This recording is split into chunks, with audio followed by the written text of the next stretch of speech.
우리와 함께 있기를 원하는데 자리에서 한번 일어나 주시고요. 욥기 28장 20절에서 28절 저와 여러분이 한 절씩 교독하도록 하겠습니다. 그렇다면 지혜는 어디에서 오며 슬기가 있는 곳은 어디인가? 공중의 새에도 감추어져 있다. 멸망의 구덩이와 죽음도 지혜를 두고 이르기를 지혜라는 것이 있다는 말은 다만 소문으로만 들었을 뿐이다 하고 말한다. 그러나 하나님은 지혜가 있는 곳에 이르는 길을 아신다. 그분만이 지혜가 있는 곳을 아신다. 오직 그분만이 땅끝까지 살피실 수 있으며 하늘 아래에 있는 모든 것을 보실 수 있다. 그분께서 저울로 바람의 강약을 달아보시던 그때에 물의 분량을 달아보시던 그때에 비가 내리는 규칙을 세우시던 그때에 천둥 번개가 치는 길을 정하시던 그때에 바로 그때에 그분께서 지혜를 보시고 지혜를 칭찬하시고 지혜를 튼튼하게 세우시고 지혜를 시험해 보셨다. 같이 읽겠습니다. 그런 다음에 하나님은 사람에게 말씀하셨다. 주님을 경외하는 것이 지혜요 악을 멀리하는 것이 슬기다. 아멘. 자리에 앉으시기 바랍니다. 행복한교회 가족 여러분, 오늘 정말 우리가 코로나 바이러스 때문에 한 자리에 이렇게 모이는 것이 드물죠. 5월 9일 날 우리 지금 만나 예배 때 뵈시고 또 이 자리에 또 오랜만에 뵈신 분들도 있습니다. 우리가 이렇게 함께 예배 드릴 수 있어서 너무나 감사하고 기쁩니다. 여러분 어떠세요? 이제 추수감사주일이 여러분 이제 오늘은 추수감사주일 예배고 이번 주 목요일이 이제 추수감사절인데 추수감사절이 다가오면 왠지 마음속에 이제 뭔가 감사해야 될 것을 한번 생각해보는 그런 시간들을 갖지 않습니까? 그러다 보면 어떤 분들은 뭘 감사해야 될지 잘 모르겠는데 마치 밀린 숙제를 해야 되는 것처럼 1년 내내 감사한 거에 대해서 생각하지 않다가 뭘 감사하지? 뭘 감사하지? 막 뭔가 막 감사할 것을 쥐어 짜내듯이 막 해야 되는 부담감. 그냥 그날이 그날 같고 작년과 올해가 변함이 없는 것 같은데 올해 특별히 더 나아지거나 내가 더 성취하거나 뭔가 더 얻은 것도 없는데 내가 뭘 감사해야 할까? 이런 고민들을 하고 있지 않으십니까? 이런 고민이 나는 없다. 감사할 게 너무 많다. 땡큐죠. 너무 감사하죠. 그런데 나는 감사하기는 해야 되겠는데 뭔가 감사해야 할 것을 알 수가 없다 하시는 분들에게 오늘 제가 여러분에게 추천드립니다. 이걸 감사하십시오라고 추천드리고 싶어요. 뭐냐면 하나님이 주신 지혜를 감사하십시오. 하나님이 주신 지혜를 감사하십시오. 이렇게 여러분 추천드리고 싶어요. 하나님이 주신 지혜요? 그게 뭐죠? 하나님이 내게 어떤 지혜를 주셨죠? 아마 이런 질문을 하실 분도 있을 것 같아요. 그래서 오늘 우리가 계속 묵상하고 있는 욥기 말씀을 통해서 하나님이 주신 지혜가 뭔가, 하나님이 주신 지혜를 어디에서 얻을 수 있는가, 그리고 하나님이 주신 지혜를 누리는 삶이란 무슨 삶인가 우리가 한번 살펴보기를 원하고요. 그래서 정말 하나님이 주신 지혜로 기뻐하면서 감사하는 추수감사주일 예배, 그리고 한 주간에 여러분 추수감사절이 됐으면 좋겠습니다. 그래서 지혜가 세상에 그 어떤 것보다 우리가 가치 있다는 것을 알아야 하는데요. 여러분 집에서 수도꼭지를 틀면 물이 나오죠. 어떤 물이 흐르는데 그 물이 흐른다는 것은 그 물에 근원, 수원지가 있다는 거죠. 우리가 물의 근원이 어디에 있고 그 물의 근원과 내가 물을 이용하는 이 수도가 잘 연결되어 있다는 것을 아는 것. 그러니까 무엇의 근원을 안다는 것은 굉장히 중요합니다. 뭔가 찔끔찔끔 아는 게 아니고 무엇의 근원을 알기만 하면 부족함 없이 그것을 계속해서 이용할 수가 있잖아요. 어쩌면 문제를 간단하게 풀 수 있는 방법이 그것의 근원을 아는 거죠. 여러분 수도꼭지를 틀면 우리 집에서 물이 나오는데 예전에 김병만이라는 어떤 예능인이 했던 한 프로그램을 봤어요. 이 사람이 몇 명이 오지에 가서 생활합니다. 원주민들과 막 생활을 하다가 다시 그 원주민들을 이 한국 자기 집으로 초대하는 어떤 그런 프로그램이었어요. 원주민들이 한국에 와가지고 아파트에 갔어요. 근데 이 사람들이 깜짝 놀랍니다. 뭐에 대해서 깜짝 놀라냐면 집에서 물이 나오네? 어떤 이런 막대기 같은 거에서 물이 나오네? 너무나 깜짝 놀라는 거죠. 왜요? 본인들은 멀리 시냇가에 가서 물을 길러오거나, 뭐 이 사진은 아프리카 위에 그냥 흙탕물을 먹을 수 없으니까 이제 유엔이나 여러 돕는 데에서 이런 필터 있죠. 입에 대고 흙탕물을 마셔도 정수가 되는, 이제 그걸 나눠주는 줘서 마시는 그림인데요. 원주민이나 어떤 열악한 환경에서는 그 물을, 그렇게 깨끗한 물을 쉽게 이용할 수가 없다는 거죠. 그런데 그 깨끗한 물이 콸콸콸콸 나오니까 너무너무 신기해하는 거예요. 너무너무 놀라는 거예요. 이처럼 우리 집에 수도가 있는 것은 그냥 수도에서 물이 나오는 게 아니죠. 그 수도를 통해서 수원지, 레이크든지 아니면 샘이든지 수원지에 연결되어 있기 때문에 물을 우리가 마음껏 쓸 수 있습니다. 마찬가지로 지금 이 전기가 밝은데요, 우리가 어둡지 않고 전기를 이용할 수 있는 것, 또 셀폰이나 컴퓨터를 잘 충전할 수 있는 것, 인덕션에 냄비를 올려서 아니면 무엇을 요리해서 먹을 수 있는 것, 그것은 바로 우리 전기가 발전소에 잘 연결되어 있기 때문에, 그죠? 우리가 그걸 마음껏 이용할 수 있습니다. 우리의 삶도 마찬가지라는 거죠. 우리가 살다 보면 걱정 없는 사람이 어디 있겠습니까?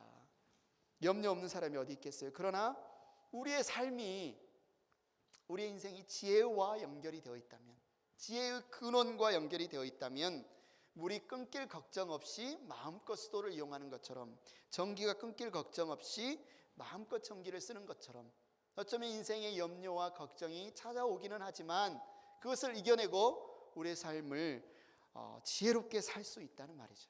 그래서 우리의 인생이 그 지혜와 연결이 되어 있는가, 우리가 지혜와 연결되어 있는가, 이게 중요하다는 거죠. 그러면 이 지혜를 어디에서 얻을 수 있을까요? 오늘 본문에서 두 번 묻습니다. 28장, 오늘 본문 28장 12절에서도 이렇게 물어요. 그러나 지혜는 어디에서 얻으며 슬기가 있는 곳은 어디인가? 어쩌면 우리가 살아가는 모든 삶의 영역에서 지혜가 필요합니다. 운전은 어떻게 하지? 이 문제는 어떻게 풀지? 우리 인생의 모든 영역에서 지혜가 필요하고, 또 우리의 삶의 모든 영역에서 지혜를 얻기도 합니다. 무엇을 경험해 보다 보면 그 경험이 축적되면서 우리가 지혜를 얻을 수 있어요. 그러나 문제는 우리 인생이 너무 짧다는 거죠. 인생이 너무 짧다 보니까 시간과 공간의 한계에 갇혀 사는 우리는 충분한 지혜를 경험으로 습득하기가 어렵습니다.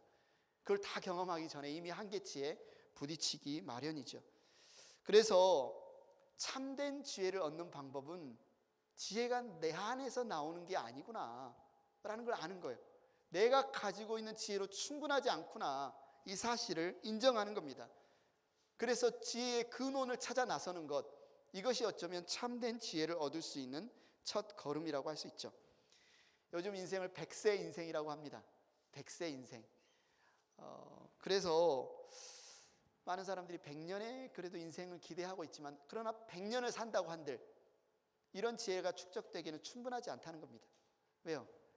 이 세상은 너무나 많은 지혜가 필요하기 때문에, 우리가 아무리 사람을 많이 사귀고 많은 인맥이 있다고 하더라도 그 인맥을 통해서도 지혜를 습득하는 것도 한계가 있어요. 제한적이에요. 그래서 어떤 사람들은 직접 만나지 않고 직접 경험하지 않고도 간접 경험을 통해서 지혜를 얻고자 하죠. 그 중에 하나가 책을 읽는 겁니다. 그죠? 책을 읽거나, 요즘은 인터넷 구글링을 하는 거죠. 구글에서 열심히 검색을 하거나, 아니면 유튜브, 뭐 차를 어떻게 고치는 법, 뭐 이런 거 보면 유튜브에 아주 많이 나와 있죠. 뭐 이런 것들을 이용하기도 해요. 그러나 그것도 역시 제한적입니다. 잘못된 지식, 지혜를 전달하는 경우도 많고, 내가 정말 필요한 부분을 쏙 빼놓고 이야기하는 경우도 많아요. 그래서 이런 제한적인 지혜가 아니라 정말 완전하고 무한한 지혜와 우리가 연결되기만 한다면, 그 근원을 우리가 알 수만 있다면, 인생에서 축적하고 경험하는 지혜와는 비교할 수도 없을 만한 지혜를 우리가 누릴 수 있겠죠.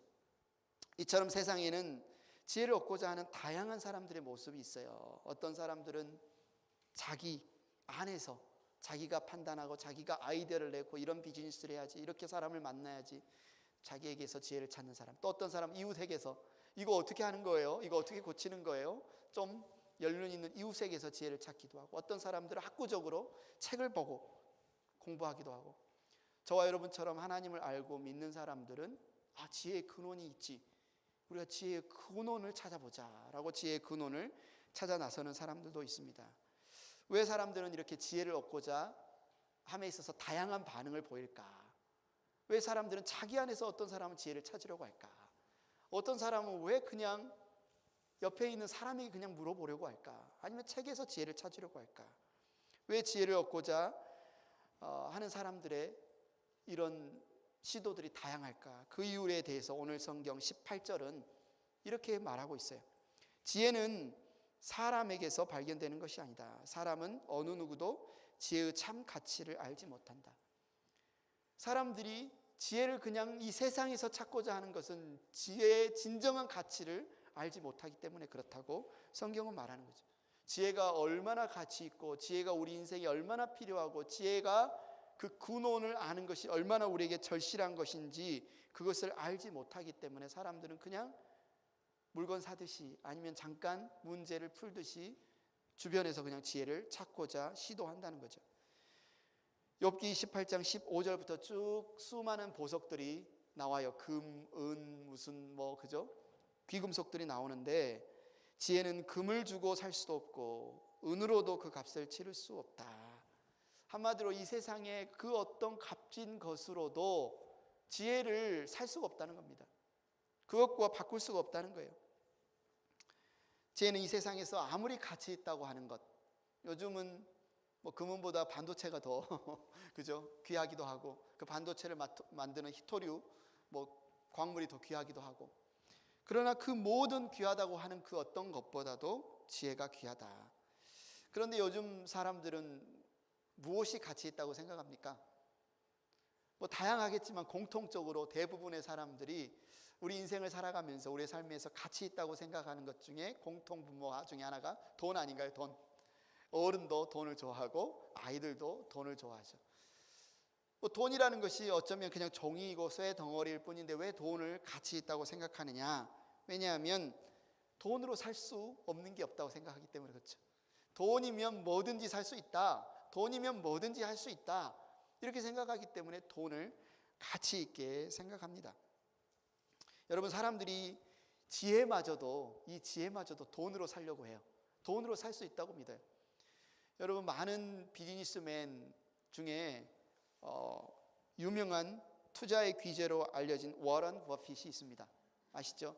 이 워런 버핏이 자선단체인 글라이드라는 자선단체를 돕기에 1년에 한 번씩 자신과 3시간 식사할 수 있는 식사권을 경매로 붙입니다. 투자의 귀재에게 조언 한번 얻어보려고, 그에게 지혜 한번 얻어보려고 3시간 식사하면서 사람들이 얼마를 돈을 내는 줄 압니까? 경매이기 때문에 그게 천차만별일 수 있지만 작년 중국 사업가가 워런 버핏과 3시간 밥 먹기 위해서 경매에 낙찰된 금액이 456만 달러, 한화로 한 54억 원, 밥 한 끼 먹는데 54억 원을 투자를 했다는 거예요. 왜요? 그걸 투자하고서라도 워런 버핏에게 무언가 지혜를 얻기 위해서 어떻게 비즈니스를 하고 어느 방향으로 하면 돈을 자기가 54억보다 더 많은 돈을 벌 수 있다고 생각하기 때문에 돈을 쓰는 거죠. 사람들은 지혜보다 돈이 더 가치 있다. 왜? 지혜도 살 수 있으니까. 이렇게 믿는다는 거죠. 그러나 오늘 욥은 우리에게 뭐라고 말합니까? 지혜는 사람에게서 발견되는 게 아니다. 지혜는 사람에게서 발견되는 게 아니다. 이렇게 말해요. 사람에게서 지혜를 얻을 수 있다고 생각하는 사람들은 지혜를 돈을 주고서라도 사려고 하지만 성경은 우리에게 오늘 지혜는 사람에게서 발견되는 게 아니다. 그래서 사람에게서, 이 세상에서 지혜를 찾고자 한다는 것은 그 지혜의 참된 가치를 사람들이 모르기 때문에 그런 시도를 하는 것이다. 그렇다면 지혜가 어디에서 오는가? 이 슬기를 어디에서 우리가 얻을 수 있는가? 똑같은 질문을 12절에서 했던 질문을 20절에서 또 하고 있어요. 그렇다면 지혜가 어디에서 오며 슬기가 있는 곳은 어디인가? 좀 전에도 말했지만 명확한 것은 지혜가 나에게서 나오는 것이 아니다는 겁니다. 내 생각에서, 내 안에서 지혜가 나오는 게 아니다. 이 사실을 인정하는 것이 어쩌면 참된 지혜를 얻는 첫 걸음이다. 너무나 간단해 보이잖아요. 나에게서 지혜가 나오는 게 아니다. 이걸 인정하면 되라고 말하지만 수많은 사람들이 이 첫걸음을 떼지 못해요. 자기의 지혜, 자기의 판단, 자기의 아이디어, 자기의 결정을 내려놓지를 못합니다. 그래서 여전히 한 걸음도 자기 안의 세계에서 나가지 못하고 갇혀 사는 사람, 지혜를 얻지 못하는 사람이 이 세상에 얼마나 많은지 몰라요. 여전히 제자리를 맴돌면서 지혜를 향해 나아가지 못해요. 세상에 보면 상대적으로 다른 사람보다 똑똑한 사람들 있죠. 뭐 아인슈타인 같은 사람 있잖아요. 똑똑한 사람들, 정말 머리가 번뜩이는 아이디어가 막 떠오르고 머리가 핑핑핑 돌아가는 사람들이 있습니다. 그러면 사람들은 마치 지혜가 저 사람 안에서 나오는 것으로 생각해요. 저 사람이 똑똑해. 그러면 또 어떻게 한 걸음 더 나가서 생각해요. 저 사람이 똑똑한 이유는 아마 부모가 똑똑했기 때문일 거야. 지혜가 저 사람에게서 나오는 거거나 아니면 저 사람의 부모에게서, 유전자에서 지혜가 나오지 않을까, 이렇게 생각을 하죠. 그러나 성경은 단호하게 이야기해요. 지혜가 나에게서 나오는 게 아니다. 지혜가 사람에게서 나오는 게 아니다. 지혜를 사람에게서 나온다고 생각하고 그 출처로 생각하고 찾으면 절대로 지혜를 찾을 수가 없다. 여러분, 오늘 이것만 알아도 내가 지혜롭지 않구나, 내 안에 답이 없구나, 나는 지혜가 필요하구나, 나는 지혜의 근원을 찾아 나서야 되는구나, 이 사실만 알아도 여러분은 엄청난 지금 한 걸음을 내어 디딘 거예요. 여러분, 우리가 코로나 팬데믹을 넘어서 위드 코로나 시대를 살아가고 있는데요, 코로나 전과 코로나 후로 삶이 완전 바뀌었어요. 그죠? 사람들이 가치 있게 생각하는 것도 꽤 많이 바뀌었습니다. 여러 가지 가치 있는, 예전에는 돈 많이 버는 것을 더 가치 있다고 생각했어도 요즘은 돈도 벌어야 되지만 우리의 안전, 그죠? 건강, 돈 벌다가 위험한 데서 코로나 걸려서 아니면 아파서 죽으면 어떡해요? 그래서 위드 코로나 시대에 굉장히 사람들이 관심 갖는 주제가 안전입니다. 안전, 보호받는 것, 프로텍션. 그러면 성경에서는 우리의 안전, 우리의 보호가 어디에서 온다고 말씀하는지 아십니까? 설마 그런 말씀이 있나? 전도서에 이렇게 말해요. 전도서 7장 12절 같이 한번 읽어볼까요? 자, 시작. 돈이 사람을 보호하듯 지혜도 사람을 보호한다. 그러나 지혜를 깨우쳐 아는 지식이 더 좋은 까닭은 지혜가 그 사람의 목숨을 살려주기 때문이다. 성경에서도 분명히 말해요. 돈이 사람을 보호해 준대요. 실제 그렇죠. 효과가 있습니다. 허름한 동네, 치안이 불안전한 동네, 허름한 집을 사는 것보다 더 안전한 동네에서 안전한 집을 사는 게 더 안전하겠죠. 방범 설비도 돈을 주고 살 수 있죠. 뿐만 아니라 필요하면 세큐리티 가드도 돈을 주고 고용할 수 있습니다. 어느 정도 효과가 있어요, 돈이. 그러나 전도서는 우리의 안전을 보호하는 데는 돈보다도 지혜가 더 낫다, 이렇게 말해요. 돈보다도 지혜가 낫다. 왜냐하면 우리의 안전을 위해서 지혜가 돈보다 나은 까닭은 지혜는 우리의 목숨을 살려주기 때문이다. 돈은 우리를 잠깐 보호해 줄 수는 있지만 우리의 목숨의 문제, 생명의 문제는 해결하지 못하는데 지혜는 우리의 목숨을 살려주기 때문에 지혜가 더 낫다. 세상은 돈이 나를 보호해 준다고 믿고 말합니다. 돈이 있으면 돼. 많은 사람들이 세상이 말하는 그 길을 따라갑니다. 그래, 뭐니 해도 머니지, 뭐니 해도 돈이지. 지혜보다 돈이 더 가치 있다고 믿는 사람들이 얼마나 많습니까? 제가 이 시간에 지혜가 더 나아요라고 말해도 이 자리에서 아마 동의하지 않는 사람이 있을 수도 있어요. 않는 분이. 예수님이 이 세상의 풍조를 향해서, 사람들의 그 걸어가는 길을 향해서 뭐라고 말씀하셨나요? 마태복음 7장 13절 14절에 이렇게 말해요. 좁은 문으로 들어가거라. 멸망으로 이끄는 문은 넓고 그 길이 널찍하여서 그리로 들어가는 사람이 많다. 생명으로 이끄는 문은 너무나도 좁고 그 길이 비좁아서 그것을 찾는 사람이 적다. 우리는 왠지 사람이 몰리는 집이 음식이 더 맛있을 것 같고, 그죠? 사람들이 많이 가면 그 길이 안전할 것 같아서 우리도 막 그 길을 따라가지만 예수님은 뭐라고 말하는 거예요? 많은 사람이 간다고 그 길이 안전한 게 아니다는 겁니다. 많은 사람이 몰린다고 그 길이 맞는 게 아니다. 오히려 멸망으로 이끄는 문은 넓고 그 길이 널찍해서 사람들이 몰리는 거야, 이렇게 말씀해 주시는 거죠. 그러나 생명으로 이끄는 문은 너무나도 좁고 그 길이 비좁아서 그것을 찾는 사람이 적다는 겁니다. 올 한 해 내가 돈을 별로 못 벌었어. 성취하지 못했어.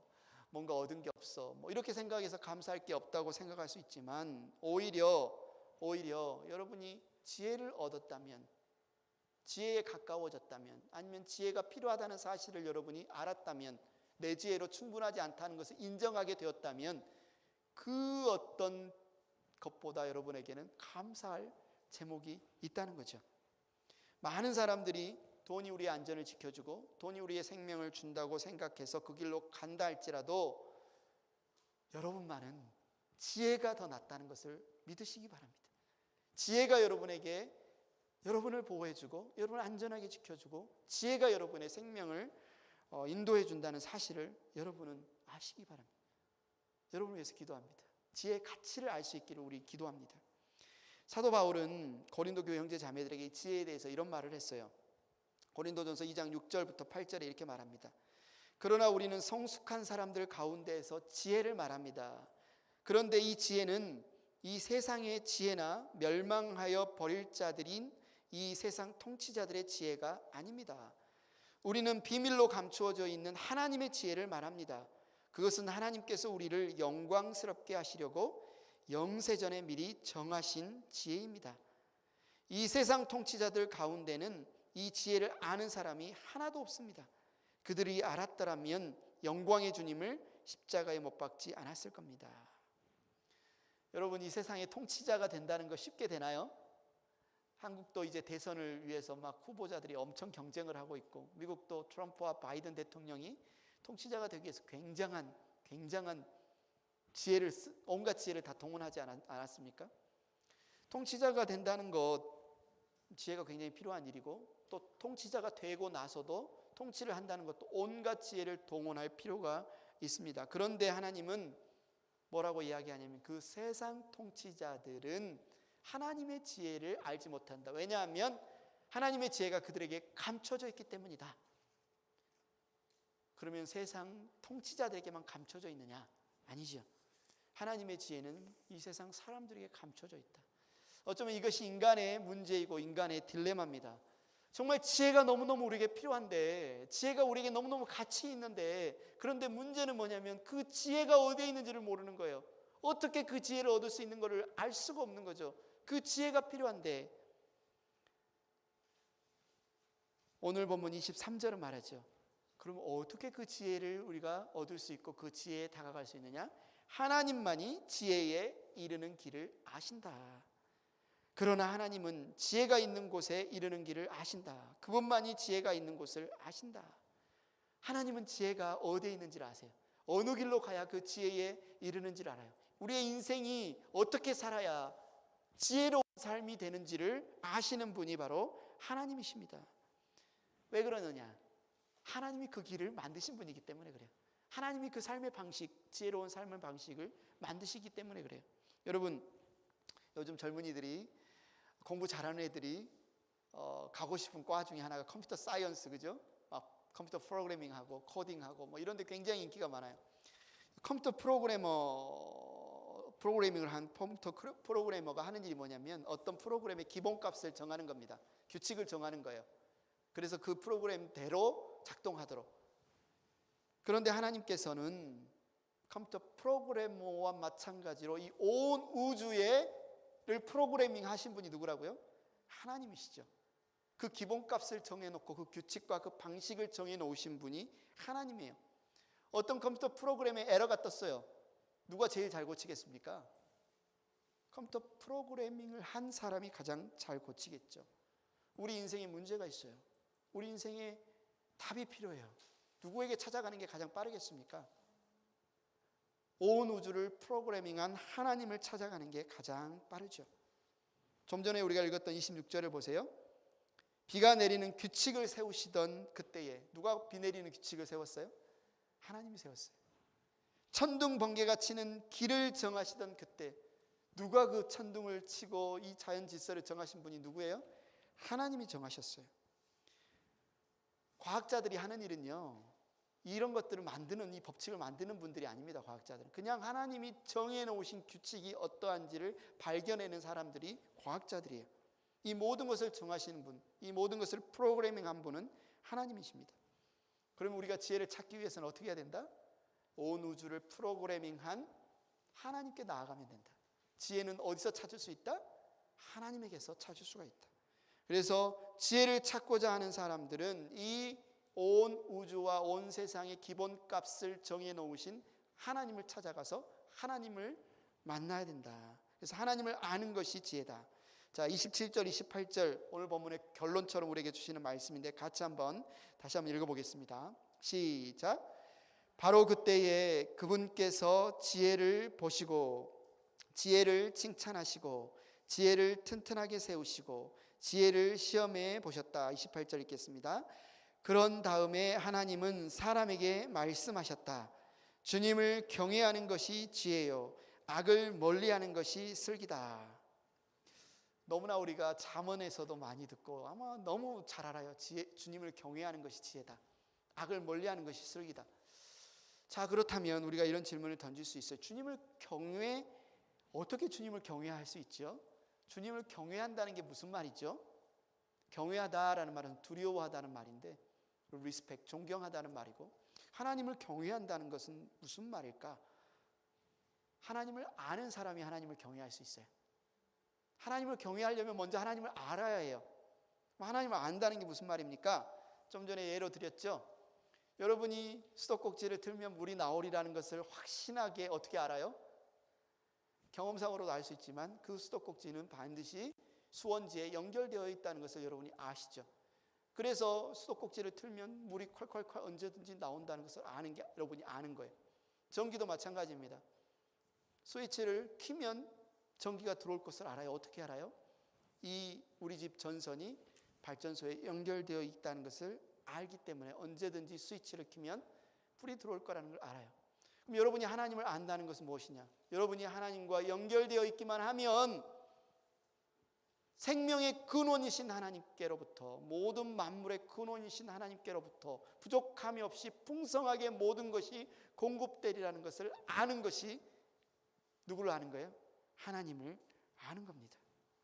내가 하나님과 연결되어 있으면 내가 하나님 안에 있으면 내게는 부족함이 없으리라는 것을 아는 것이 하나님을 아는 것이에요. 나는 하나님을 알고 나는 하나님을 믿고 그래서 하나님 안에 있기 때문에 모든 하나님의 풍성함이 나의 풍성함이 된다는 것을 아는 것이 하나님을 아는 것이에요. 반대로 인생을 살아가는데 막 부족함을 느끼는 것은 뭐예요? 이게 또 오늘 슬기가 뭐라고 합니까? 악을 멀리하는 것이 슬기다라고 했는데 그럼 여기서 말하는 악이라는 게 뭘까? 우리는 악한 악인 하면 막 살인하고 강도하고 나쁜 짓 하는 사람들만 생각을 하는데 물론 그것이 악의 결과이긴 하지만 악은 어디에서 시작이 됐냐면 아담과 하와가 모든 풍성함의 근원이 되신 하나님으로부터 돌아서서 반역해서 하나님의 공급을 받지 않고 자기 안에서는 아니면 다른 사람에게서 자기의 부족함을 채우려고 할 때부터 이 부족함이 나왔죠. 이게 악이에요. 부족함을 느끼는 것이 악입니다. 풍요함의 근원이신 하나님을 의지하지 않고 자신의 부족함을 다른 사람에게서 채우려고 하는 것이 악이에요. 내가 부족함을 느끼면 사람들이 남의 떡이 커 보인다고 다른 사람 것을 빼앗는 것, 빼앗지는 않는다고 할지라도 부부 사이에 남편은 아내가 나에게 더 잘해주기를 원하고 채워주기를 원하고 아내는 남편이 내 모든 필요를 채워주기를 원하고 그래서 그것을 충분히 채울 수 있는 사람이 있어요? 아마 저도 우리 집사람을 100% 만족시키지 못할 거예요. 그럼 사람에게 어떤 마음이 들어요? 사람이 사람을 만족시켜주기를 원했는데 내 모든 필요를 채워주기를 원했는데 채워주지 못하니까 실망해요. 속상해요. 괴로워요. 미워해요. 갈등해요. 이것이 과해지면 살인하고 폭력을 행하고 전쟁이 일어나고 다툼이 일어나죠.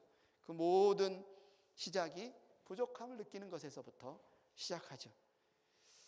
그래서 내가 하나님을 안다는 것, 하나님과 연결되어 있음을 안다는 것은 나의 모든 필요를 채우시는 분이 누구다? 하나님이시다. 실제적으로 나의 필요를 채우실 수 있는 분이 누구다? 하나님이시다. 이걸 아는 것이 하나님을 아는 것이고 이것을 알아야 하나님을 경외할 수 있고 이것을 아는 것이 선입니다. 그래서 하나님이 나의 모든 필요를 채우시는 분인 것을 아는 사람은 옆에 있는 사람을 볼 때 뭐라고 어떻게 생각해? 아, 저 사람이 나를 필요를 채워줄 사람, 이렇게 보지 않아요. 대신 어떻게 봅니까? 내가 사랑할 사람, 내가 사랑할 사람. 좌우 옆에 보십시오. 여러분, 이분들이 여러분의 필요를 채워주실 분들이 아니에요. 우리의 필요는 누가 채워주세요? 하나님이 채워주세요. 하나님께 연결되어 있으면 하나님이 우리의 부족함 없이 우리의 필요를 채우시는 분이 하나님이에요. 대신 여러분과 함께 사는 아내, 남편, 자녀, 부모, 이 자리에 앉아있는 형제, 자매는 어떤 대상이라고요? 여러분이 사랑할 대상입니다. 내가 사랑할 대상. 좀 전에 우리가 찬양했죠. 이런 교회 되게 하소서. 찬양의 가사와 같이. 이것이 바로 천국이죠. 이것이 바로 하나님의 나라죠. 우리 행복한 교회 표어가 뭡니까? 하나님의 나라를 살아가는 사람들입니다. 풀어서 그 표어를 말하자면 우리의 모든 필요는 하나님이 채우신 것을 믿는 사람들이 여러분이고요. 그래서 우리는 하나님이 주신 그 사랑으로 주변에 있는 형제자매들을 사랑하고 섬기는 사람들이 바로 우리다, 이렇게 고백을 하는 거예요. 그래서 하나님을 알면, 하나님을 경외하면 어떤 삶을 살게 돼요? 악을 멀리하는 삶을 살게 된다. 악이라는 것은 하나님께 그 필요를 공급받으려고 하지 않고 사람에게서 찾기 때문에 채워지지 않을 때 미워하고 갈등하고 착취하고 폭력을 행사하는 그 모든 악으로부터 멀리하게 되는 비결은 하나님이 내 모든 필요를 채우시는 분이구나, 하나님이 나의 왕이시구나, 하나님이 나를 다스리시는 분이시구나. 이것이 지혜고 이것이 슬기다. 이것이 바로 하나님을 믿고 살아가는 삶이다. 이것이 바로 하나님의 나라를 살아가는 행복한 가족들의 삶인 것을 여러분 믿으시기 바랍니다. 추수감사주일 예배입니다. 뭘 감사해야 되지? 숙제하듯이 막 머리에서 쥐어 짜내려고 여러분 하지 마십시오. 여러분, 올해 힘든 일이 있으셨나요? 올해 마음 아픈 일이 있으셨나요? 올해 누군가를 떠나보내셨나요? 올해 정말 원했지만 이루지 못한 일이 있으셨습니까? 그래서 감사하기 어려우신가요? 여러분, 여러분에게는 지혜의 근원이신 하나님이 계십니다. 여러분에게는 생명의 근원이신 하나님이 계십니다. 여러분에게는 부족함 없이 여러분의 모든 필요를 아시고 그 필요를 공급하시고 채우시는 하나님이 계십니다. 여러분에게는 자기의 외아들을 아끼지 않으시고 내어주실 만큼 여러분을 사랑하시는 하나님이 계십니다. 언제나 여러분을 안전하게 지키시고 보호하시는 하나님이 계십니다. 여러분이 하나님을 알고 있는 것, 이 자리에 앉아 있는 것, 그래서 하나님을 예배하고 있는 것, 이것 때문에 여러분 기뻐하십시오. 여러분 이것 때문에 즐거워하십시오. 감사하시기 바랍니다. 여러분 이 세상에서 가장 가치 있는 지혜, 하나님을 알고 하나님과 연결되고 하나님을 경외하는 지혜를 이미 얻으셨기 때문에 여러분의 감사가 넘치기를 축원합니다. 이 시간 이 찬양, 우리의 감사를 담아서 이 찬양을 한번 드리겠습니다. 감사해요 주님의 사랑, 감사해요 주님의 은혜. 목소리 높여 주님을 영원히 찬양해요. 나의 전부이신 나의 주님.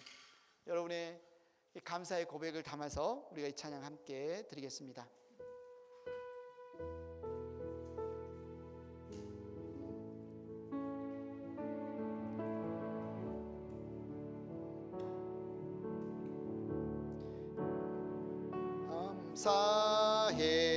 감사해요 주님의 사랑, 주님의 사랑. 감사해요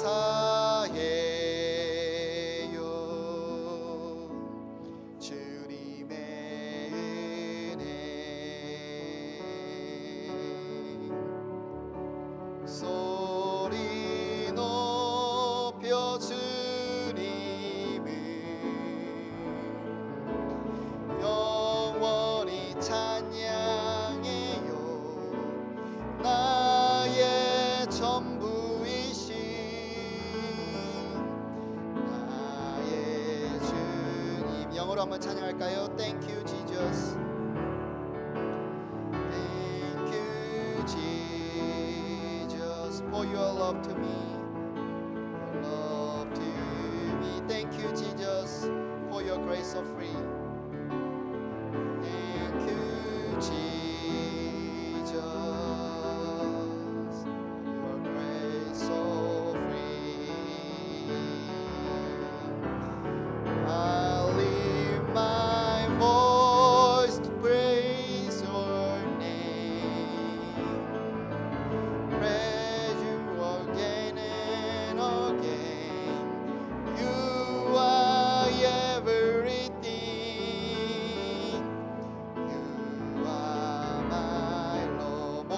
높여 주님을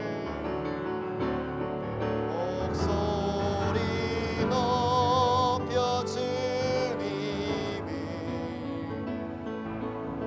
영원히 찬양해요. 나의 전부이신 나의 주님. 이 시간 눈을 감고 오늘 말씀처럼 이 찬양처럼 잠잠히 여러분의 감사를 고백했으면 좋겠습니다. 여러분이 생각이 옳다, 나의 판단이 옳다, 나의 지혜가 옳다라는 나 자신에게서 지혜를 찾으려는 그 생각을 이 시간 내려놓으시고, 나를 만드신 이가 나보다 더 지혜롭고 온 우주를 프로그래밍 하시고 지으신 하나님이 나보다 더 지혜롭고 그분이 지혜의 근본이심을 원천이심을 이 시간 인정하고 고백하며, 하나님 저에게 지혜를 주시기를 원합니다. 하나님 아는 지혜를 주시기를 원합니다. 하나님이 모든 풍성함을 채우시는 나의 구원자시오, 나의 공급자시오, 나의 보호자시오, 나의 인도자이심을 믿게 해주시기를 원합니다. 믿게 해주신 것을 감사합니다. 내 입술로 주님께 감사를 드리기를 원합니다. 이 시간 여러분 잠잠히 여러분의 삶에 하나님을 알고 믿고 신뢰하게 해달라고, 또 그것으로 감사하게 해달라고 이 시간 함께 기도하겠습니다.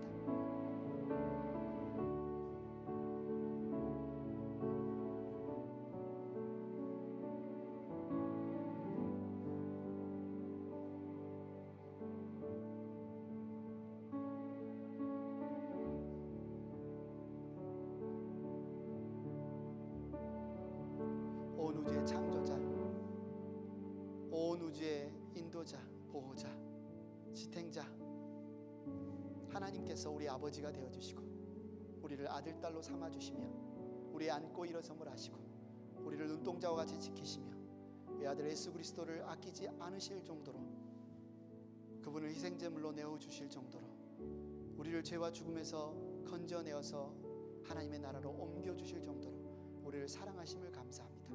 하나님, 우리가 두려워하지 않고 이 세상의 문제를 두려워하지 않고 이 세상에 무엇을 먹을까 입을까 누울까를 두려워하지 않고 오직 하나님을 경외하는 믿음의 사람들로 서기를 원합니다. 우리 입술로 감사합니다. 하나님 우리의 지혜가 되심을 감사합니다. 하나님 우리의 생명이 되심을 감사합니다. 하나님 우리의 풍요가 되시며 하나님 우리의 전부가 되심을 감사합니다. 우리의 감사를 받아 주시옵소서. 예수님의 이름으로 기도드렸습니다.